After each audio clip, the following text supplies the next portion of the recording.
السلام عليكم. وصفتنا الليلة مختلفة شوية، حاجة ما بين الكيك وما بين الباستا زي ما احنا بنسميها في السودان أو البقلاوة.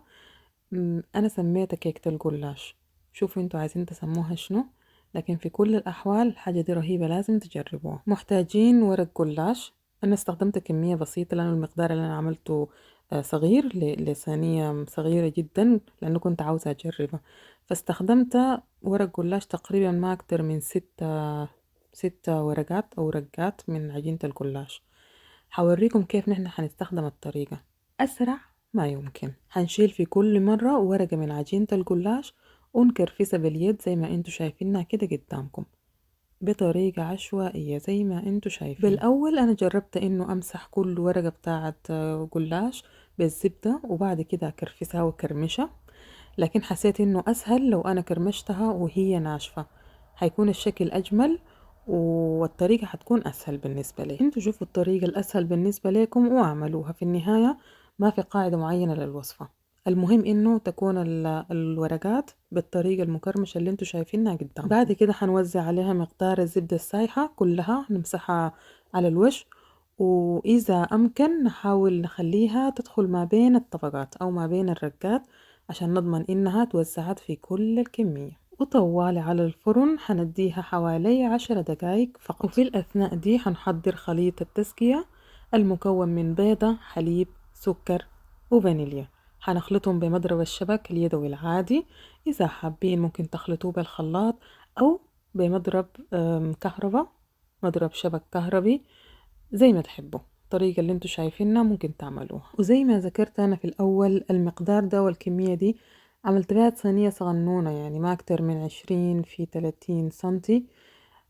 لو حابين تعملوها في صينية أكبر لازم تدبلوا المقدار. التكة المهمة في الوصفة دي إنه خليط التسقية بتاع الحليب ما تكون كميته كبيرة عشان الجلاش يحتفظ بالقرمشة اللي فيه وما يطلع لنا ملبوك. وبعد ما الجلاش يكمل 10 دقايق في الفرن بنطلعه ونوزع عليه خليط التسقية بتاع الحليب وندخله مرة تانية الفرن.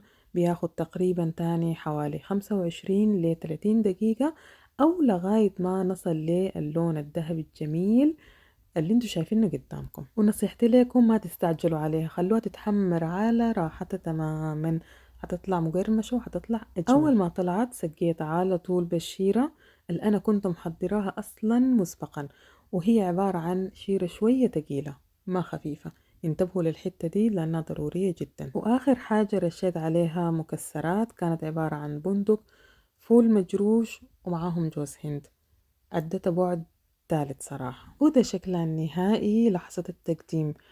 أنا بالنسبة لي كانت أجمل وهي دافية، قدموها وهي دافية هتلقوها جميلة خالص، لكن ده ما يمنع إنها لما تبرد كمان بتكون لطيفة. حبيتكم كمان تشوفوا شكل الطبقات أو شكل الكرمشة من قريب، شكلها روعة جدا وشكلها صراحة مختلف. فهي مزيج ما بين حاجة يعني حاجة هي كيكة، بسبوسة، باستا، سطحها جميل ومقرمش كده من فوق، ومن جوا محتفظة بسوائل ورطبة وطعمها ما حتعرفوا إنه هي باستا ولا هي أم علي ولا هي بسبوسة. يعني حاجة صراحة تستحق التجربة. ولغاية هنا أنا أسيبكم في أمان الله وفي حفظه. ما تنسونا من صالح الدعوات. شاكرة حسن المتابعة ومع السلامة.